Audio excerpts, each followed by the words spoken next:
여러분 안녕하세요. 국립생태원 홍보소통부 이승재 계장입니다. 여러분은 국립생태원 하면 어떤 동물이 떠오르시나요? 생태원 대표 마스코트인 사막여우도 있고 수달도 있고 또 긴팔원숭이도 있고 또 최근엔 목화머리 타마린도 굉장히 좋아해 주시더라고요. 그런데 그거 아시나요? 우리나라에서는 오직 생태원에서만 볼 수 있는 동물들이 있습니다. 오늘 너 이거 알아에서는 생태원에서만 볼 수 있는 동물 3를 소개하겠습니다. 생태원에서만 볼 수 있는 동물 첫 번째, 바로 먹황새입니다. 이 생태원 매표소를 통과해서 사슴생태원을 지나면 그 위치한 동북아 산림 동물보호시설에서 먹황새를 만나보실 수 있는데요. 이 먹황새는 이름만 보면 먹물 같은 검은색일까 싶지만 굉장히 오묘한 색을 띠고 있습니다. 지금 자료 화면이 나가고 있을 텐데요. 이 머리와 목, 윗가슴에는 검은색인데 광택이 나서 반짝거리고 또 배는 흰색, 부리와 다리, 그리고 눈 주위는 붉은색이라 사람들의 시선을 사로잡습니다. 이 먹황새는 멸종위기 야생생물 1급으로 이란과 중국 동북부 지방, 일본, 인도, 한국 등에 분포하는데요. 우리나라에는 9월에서 10월, 1월에서 2월 사이에 아주 드물게 관찰되는 겨울철새로 천연기념물로 지정되어 보호받고 있기도 합니다. 사실 이 생태원에 있는 먹황새는 아픈 사연이 있는 친구인데요. 이 친구는 2012년 9월에 전남 신안군에서 쇠약한 상태로 발견되어 구조됐습니다. 구조 후에 충남 야생동물구조센터로 이송되어 진찰을 했는데 질병 감염이나 골절은 없었고 단순 탈질이었다고 해요. 이후 치료를 통해 건강을 회복해서 여러 차례 방사를 시도했지만 안타깝게도 자연으로 돌아가지 않아서 국립생태원에서 지내고 있습니다. 이 생태원에서 볼 수 있는 먹황새는 현재 11살 정도로 추정되는데요.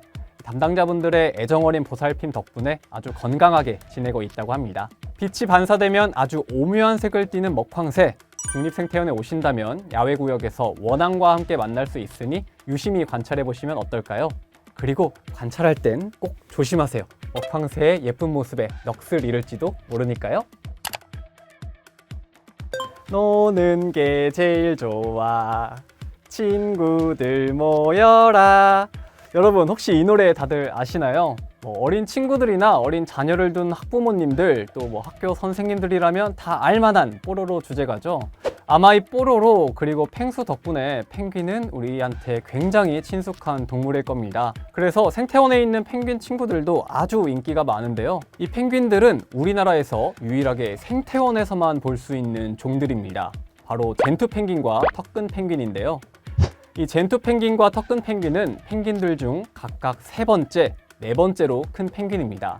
이 젠투 펭귄은 머리에서 양쪽 눈으로 대칭되는 흰 무늬가, 그리고 턱근 펭귄은 부리 밑에 사람으로 치면 턱 부분에 가로로 검정 선 모양이 끈처럼 보이는 것이 특징입니다.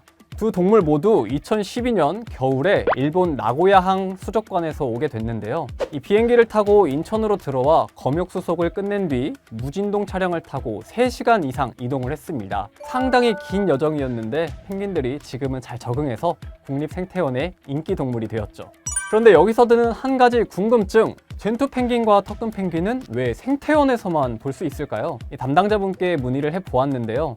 보통 다른 동물원에서 볼 수 있는 펭귄들은 아프리카 펭귄들이라고 합니다. 하지만 이 두 종은 남극에 서식하는 종으로 사육 온도가 6도 이하 시설에서 생활을 해야 한다고 하는데요. 그래서 유지 및 공간 비용이 많이 발생해서 경제적인 측면에서 부담이 굉장히 크다고 합니다.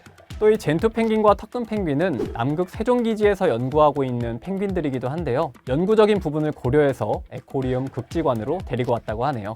또 종종 이 극지관 펭귄들을 보면 날개를 이렇게 벌리고 가만히 서 있는 모습들을 주로 보실 텐데요. 이런 모습들을 보고 왜 이렇게 불편하게 있나 생각하는 분들도 계실 거예요. 하지만 그 자세는 펭귄에게 굉장히 편한 자세라고 합니다. 펭귄의 체형이 조금 길쭉한 계란형이라 날개를 붙이는 자세가 훨씬 힘이 든다고 하는데요.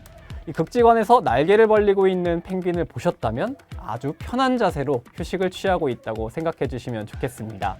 그리고 또 젠투 펭귄의 경우 하나의 타이틀을 가지고 있는데요. 펭귄 중에는 수영을 가장 빠르게 하는 종이라고 합니다.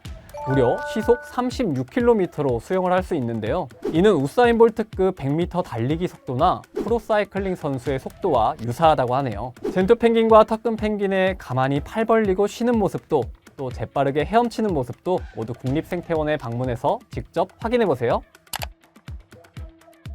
우리의 밥상에 오르는 밥, 나물 등 각종 식재료는 농부들이 농사를 지은 결과물이죠. 이 농사는 사람의 일이라고 생각할 수 있지만 사람뿐만 아니라 개미도 직접 농사를 짓는다면 믿으시겠어요? 생태원에서만 볼 수 있는 동물 세 번째, 입군개미는 직접 농사를 짓는데요. 이 버섯을 재배해서 먹이로 삼습니다. 입군개미는 잎을 잘라 잘게 씹어서 반죽을 만들고 개미의 타액을 섞어 버섯균을 심는데요. 특이하게도 이 버섯은 개미에 의해서만 생존할 수 있다고 합니다.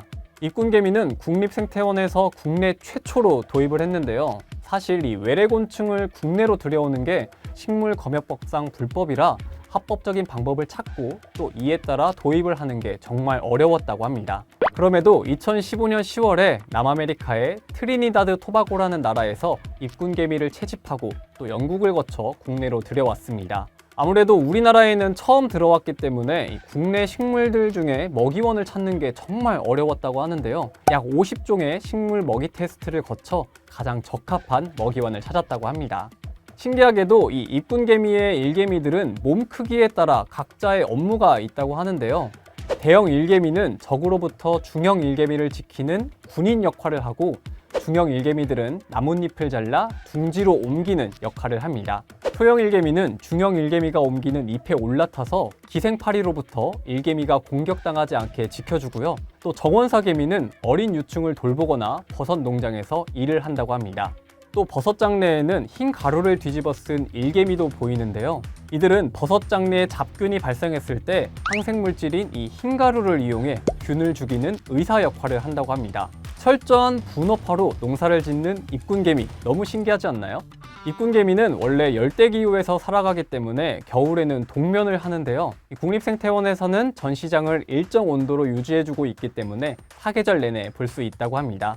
국립생태원 개미탐험전 전시관에 가면 입군개미가 잎을 자르고 또 옮기고 버섯을 재배하는 모습까지 한 번에 다 볼 수 있으니까요. 놀랍고 신기한 입군개미의 세계가 궁금하시다면 에코리움으로 놀러와 주세요. 오늘은 우리나라에서는 국립생태원에서만 만날 수 있는 동물 3를 소개해드렸습니다. 지금까지 총 5번에 걸쳐 다양한 동물들의 재미있는 이야기를 들려드렸는데요. 유익하면서도 흥미로운 정보들이 되었길 바라면서 또 주변 친구들한테 저희 콘텐츠 이름처럼 너 이거 알아? 라고 지식 자랑도 해보고 또 국립생태원도 소개해 주셨으면 좋겠네요. 저는 언제가 될지 모르겠지만 더 흥미롭고 재미있는 이야기를 들고 돌아올 수 있으니까요. 그때까지 국립생태원 유튜브 채널 구독, 좋아요, 알림 설정 꾹 누르고 기다려주세요. 그럼 안녕!